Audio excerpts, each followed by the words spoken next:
भाइयों और बहनों, मेरा नाम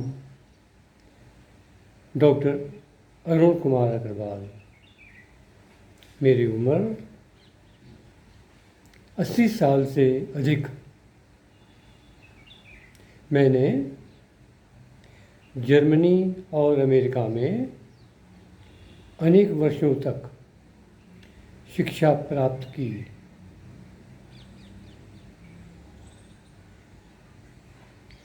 पिछले 50 वर्षों में मैंने हज़ारों लोगों का इलाज किया है। मैंने उनमें ये जो ख़ास बात नोटिस की वो यह कि उनके रोगों का 70 to 80% रीज़न उनके डाइजेशन से कनेक्टेड था।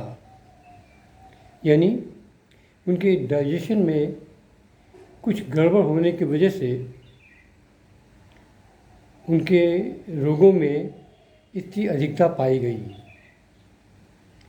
तो आज मैं आपको इसी विषय में कुछ बताना चाहता हूँ कि डाइजेशन में गड़बड़ी क्यों होती है और उसका असर रोगों पर कैसे पड़ता है।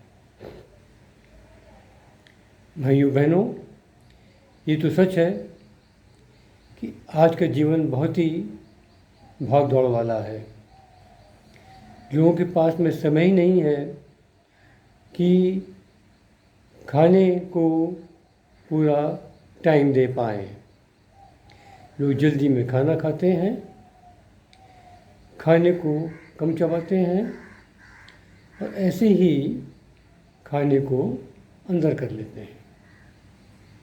इसका असर क्या पड़ता है कि खाने के कम चबाए टुकड़े उनके अंदर पेट के एंजाइम्स और पचाने वाले जो केमिकल्स हैं पेट के, वो उन पे असर नहीं कर पाते और खाना आधा पचा ही रह जाता है।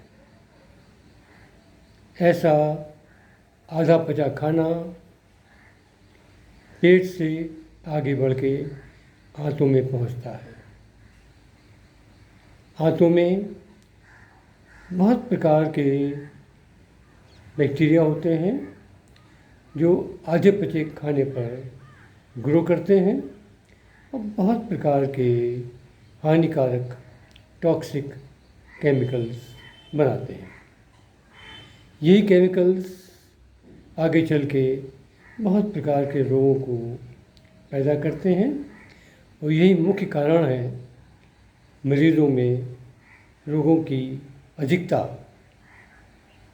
तो पहली चीज़ तो क्या है कि आप जब भी खाना खाएं उसको इतनी देर तक चबाएं कि खाना पेस्ट ऐसा बन जाए और तभी उसको अंदर करें।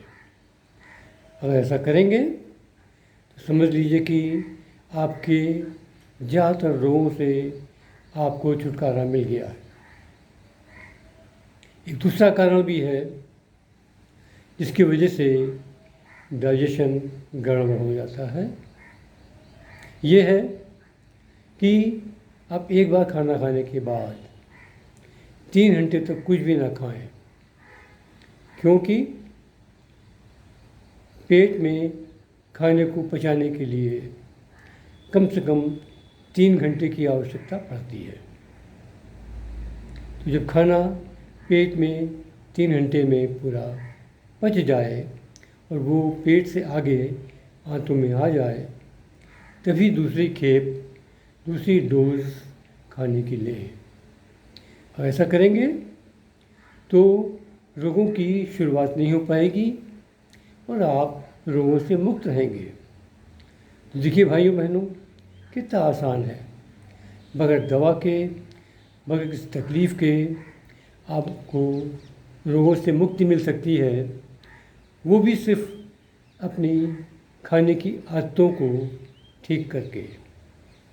खाने को देर तक चबाएं और एक बार खाना खाने के बाद 3 घंटे तक कुछ ना खाएं तो समझ लीजिए कि आपको 100% रोगों से मुक्ति मिल गई है।